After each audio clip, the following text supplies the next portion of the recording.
Hi guys! Welcome back to our channel. For today's video, may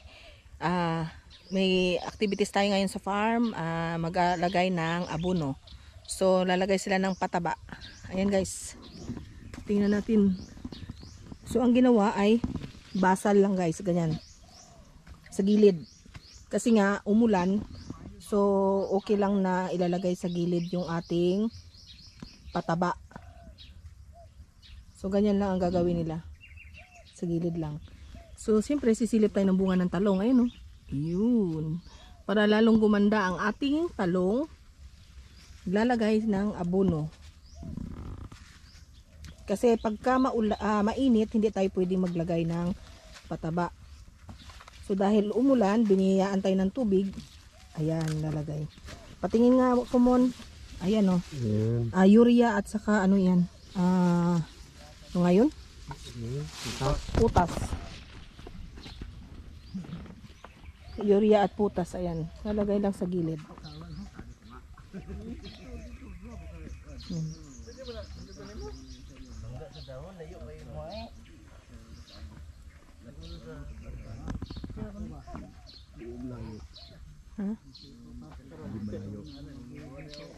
Tapos meron tayong tanim na kamote dito, kamuting kahoy. Ayan, yellow ang bunga nito, ay ang ano nito laman.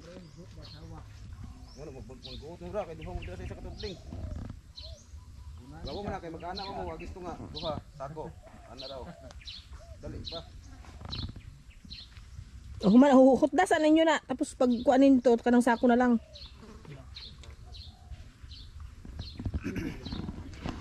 Ayun guys, meron tayong kasama dito sa farm. Ang bago nating kaagapay na na-hired ko from abroad. Ayan, oh. Kaso lang parang supervisor ang trabaho nito eh. Ano lang siya muna, supervise. Sir, okay ka lang sir? Tama yun si ingon ni kuya ba? Nga murag abunugod mo og mais. Kanang diri oh, inahigot sa hawak. Itali sa baywang para dalawang tudling ang dala niya sa isang ganun. Mabilis. Dalawa? Oo, teka lang. Magano tayo ng sako.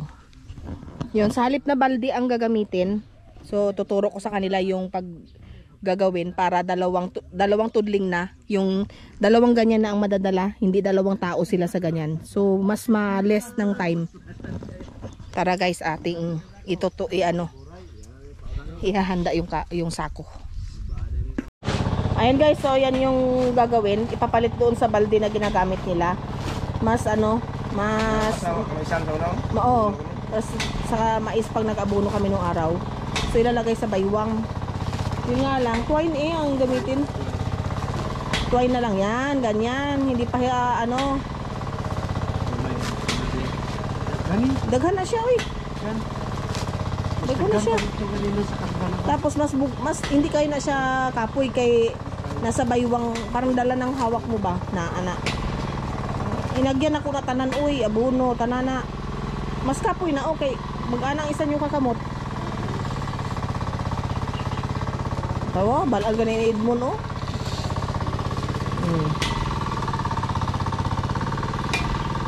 Ayan ang ating mixture ng ating pataba. Mausos na to. Pangit na niya na. Kung ano ito, sa ako pangit na. Ugaw sa ila gusto. Wala masok, di mo sa bangon rin.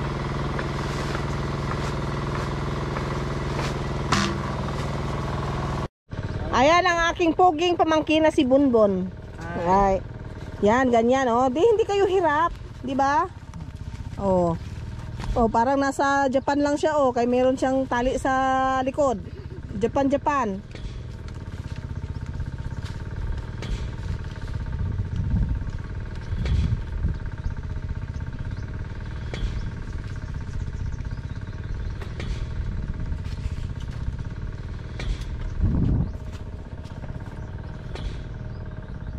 So, ayan.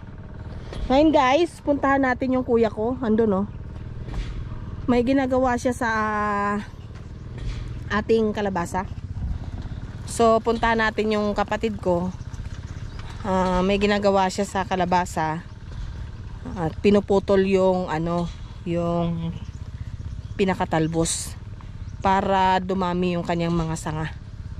So tara, bisitahin natin.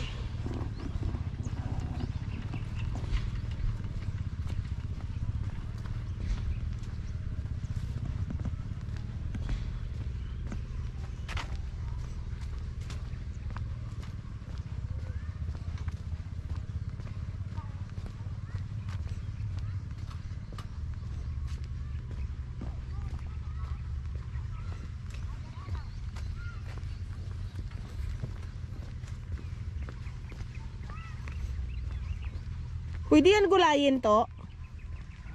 Pwede yan gulayin? Ang talbos? Itipon ka nyo. Ayan guys, oh. Bakit pinuputol para ano? Para magsanga. Ayun guys, ayun pinutol ng kuya ko. Yan. Ito pinutulan. Ayun yung pinutol niya. Ito. Ito rin ay pwedeng gugulayin. Ayan, halo natin sa gulay. Tapos, kaya pala pinuputol yan para dumami ang sanga. So, ayan o. Yan, tayo natin yung gagawin niya. Yan. Yan, puputulin.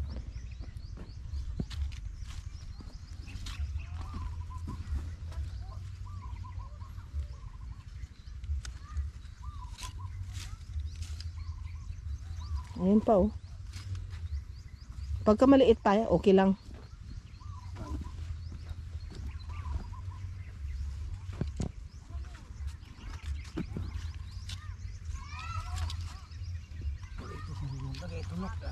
Ha? Kulitis lang siguro patay. Tulok. Ipunin natin yan. Sarap yan sa ano, bulang lang. Oo. Sinugbang isda tapos saluan sina. Sabaw.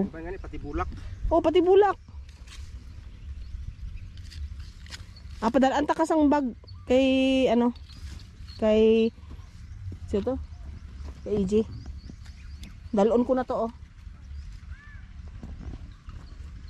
Je, kuhanan mo si Lolo bag doon paglagyan ng talbos ng kalabasa. Oh, silupin gani. Ari be karga di si imo bike oh.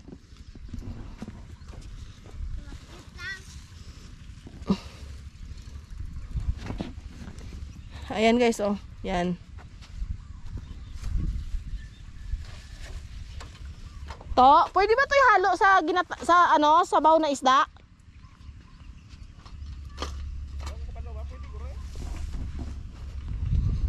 Magluluto kasi ako guys ng isda. May sabaw. Hindi ko alam kung pwede yung talbos ng kalabasa. Pero ang ihalo ko talaga sa gulay, isda ko ay talbos ng malunggay. So mangunguha tayo ng malunggay. Yan ang buhay farmer.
Ayun guys, ang ating malunggay. So, atin na tong himayin para meron tayong gulay.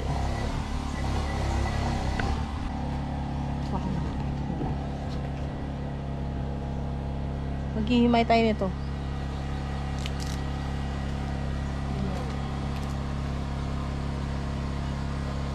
Ako, ginaganito ko lahat muna.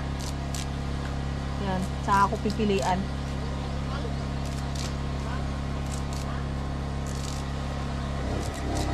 Tapos pipilian ang ganyan.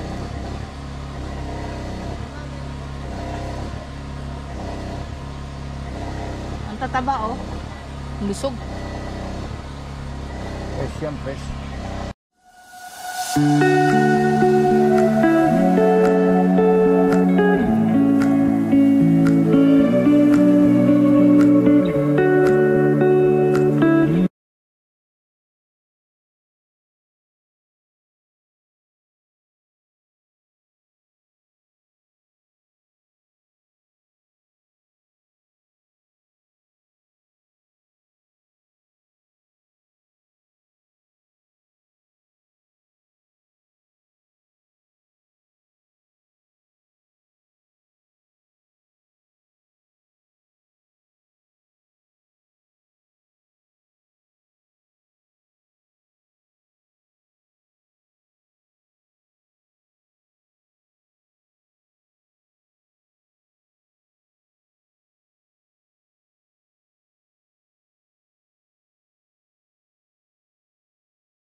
A few moments later.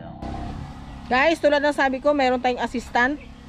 Ayan oh, ang aking assistant. O tara, halika. Mangahoy tayo. Sarap pala may assistant dito. Doon sa dalawa. Mangangahoy kami at magluluto kami ng sinabawang isda with malunggay. Wala na, sira na yan mga reject.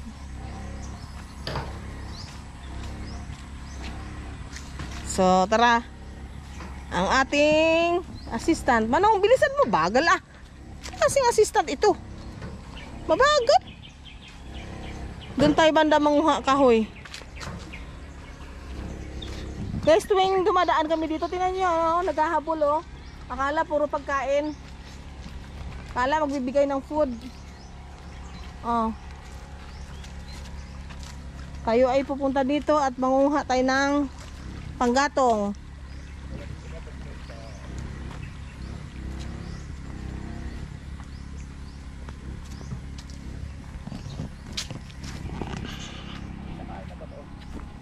Ha?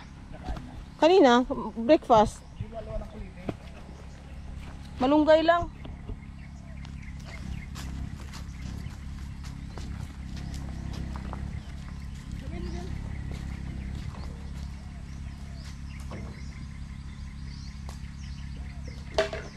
Ayan, may tanim sili oh. Saan? Hindi naman sili yan eh. Ayan. Asan? Maliliit oh. Hindi, ay.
to?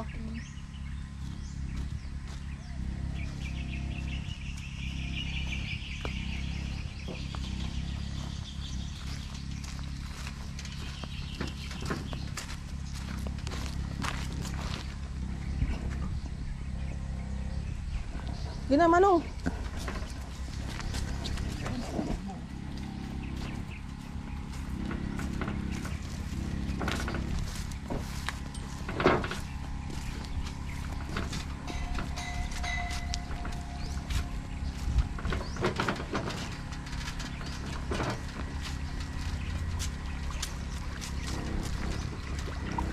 Hoy lang pagkain.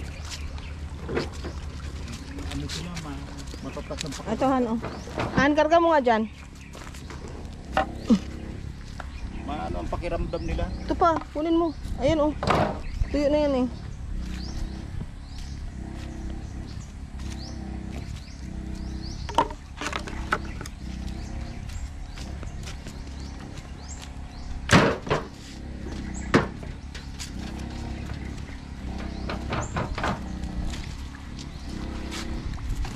Tanda na rin pala kung kalamansi.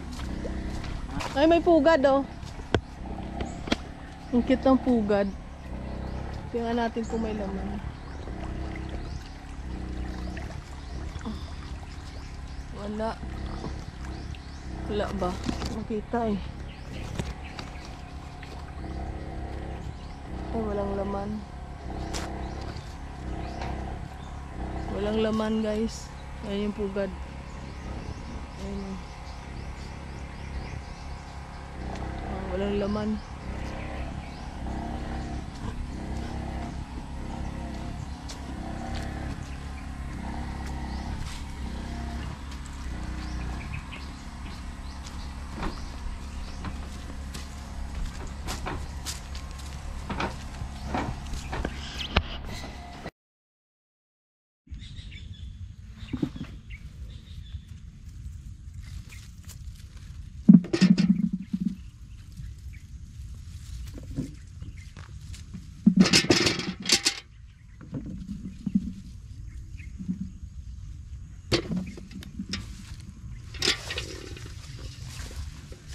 Di mo inaayusin pa, oh.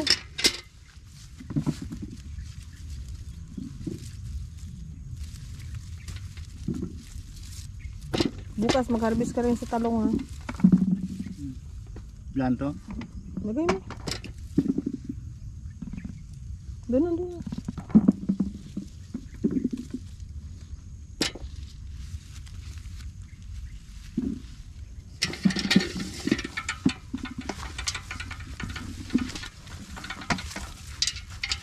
Tapos na yung shine ng ating kamatis eh.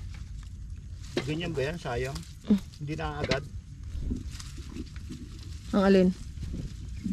Ibig sabihin tapos na yung mga magaganda naming harvest. Yung magaganda pa yung Hindi pala sanga. lahat mapuro to. Hindi.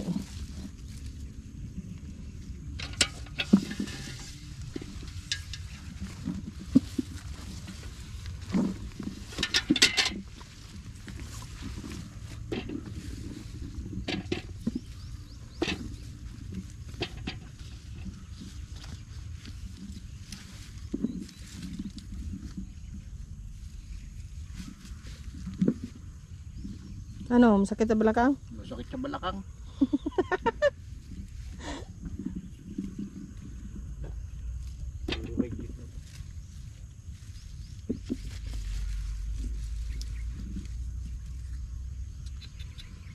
Bitak. Ayun oh. Ayun oh. Yan. Wala.